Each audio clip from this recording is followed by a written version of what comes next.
As you can see the title, this is my C70 build. But before we talk about my C70 build, let's talk about why I choose this camera, but skip to this if you want to see my build.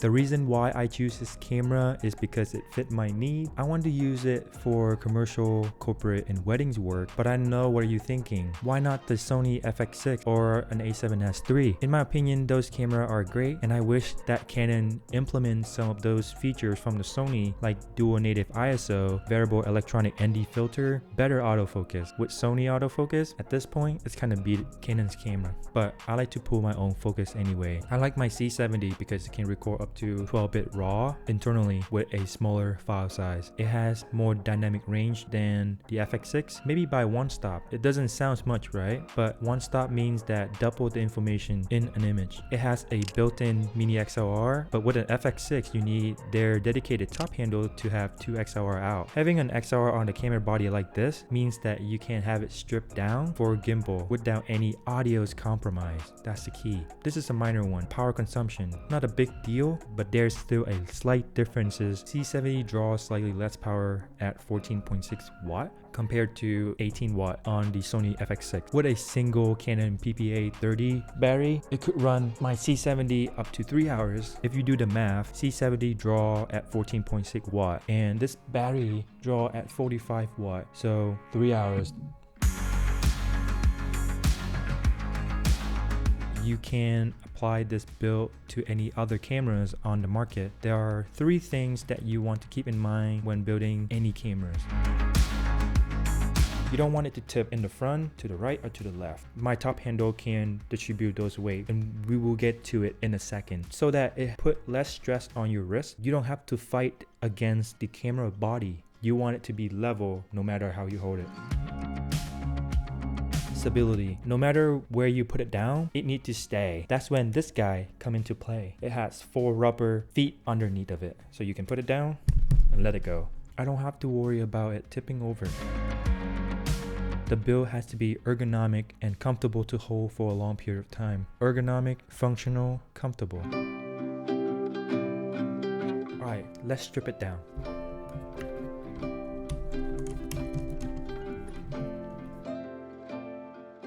Okay, so let's talk about the cameras. This build, I built it so that I can use V-mount system. The reason why is that a single Canon PPA 30 battery is super expensive. If I know the price, I'll list it up here. The price for that single PPA battery 45 watt hours is more expensive than this 99 watt hour battery from Moment. And this could run my C70 up to 6 hours. And it's cheaper, it's a no-brainer. So I have a cage from Tilta, although if I have the money, I would buy the bright tangerine cage.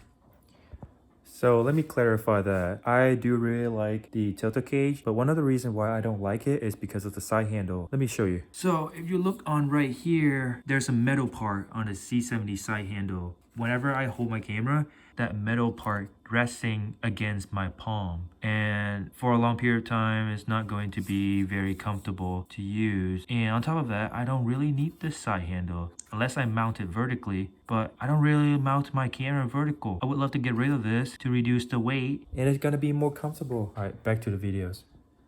And on top of that cage, I have this NATO rail from SmallRig so that I can use my top handle to distribute the weight of my camera at the end of the build. This is the SmallRig top handle NATO rail. You slide it on, it can move side to side. There is 2 bolts right here that you can unbolt them and smooth front or back. So right now, if I just want to shoot with this, all I can do is to unbolt these.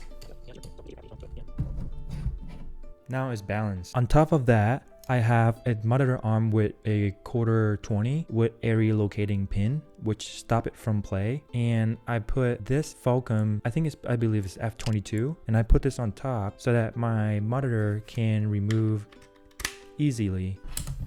And for the base, there's 4 components total to this build. The first thing is the SmallRig 15mm carbon fiber rail. They slide under the SmallRig base, and I attach this whole base and the 15mm rod onto Arca Switch quick release from SmallRig. So this same plate, take it out of that base plate, and quick release on my gimbal. And underneath of this whole thing is a stand 4-corner base from Nicey Rig.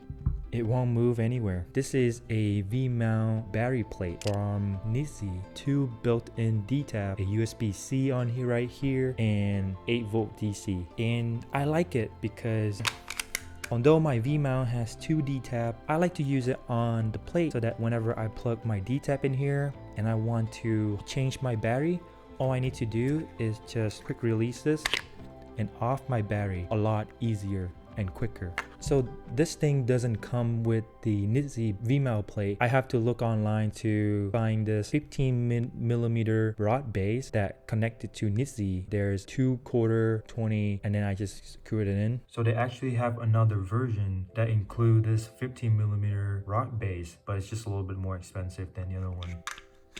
And then we tighten it. So now this is our base. So as you can already see how this about to come together, very small form factor, and I love it.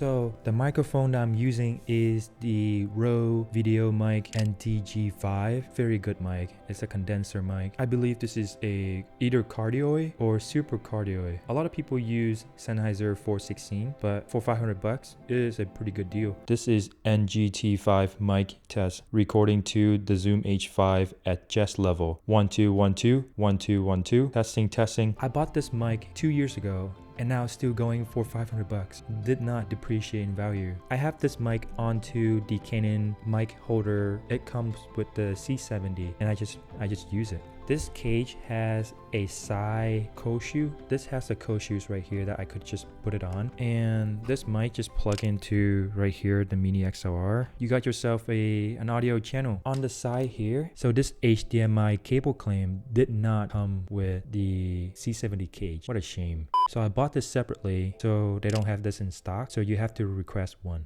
One more quirk about C70 is that it doesn't have an SDI out. Since this is a cinema line from Canon, I just wish they have an SDI out. At least they have a full-size HDMI. Yeah, now my cable is safe and stable. Does not want to move.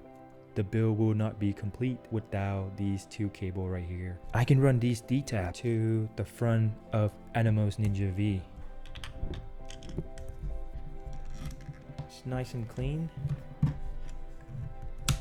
Alright, please keep in mind with this combination between the monitor and the C70, with this single 99 watt-hour battery, it can only power 3 hours because the Ninja V has a power consumption of 15 watt, the same with the C70. Okay, for cable management, I use Velcro. I bought 100 of these on Amazon and it is like what?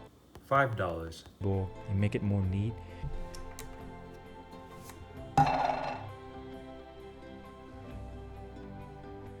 Thank you guys so much for watching. If you guys have any question regarding to my C70 build or have any question to any build, let me know in the comment down below. Catch you guys in the next one. Peace.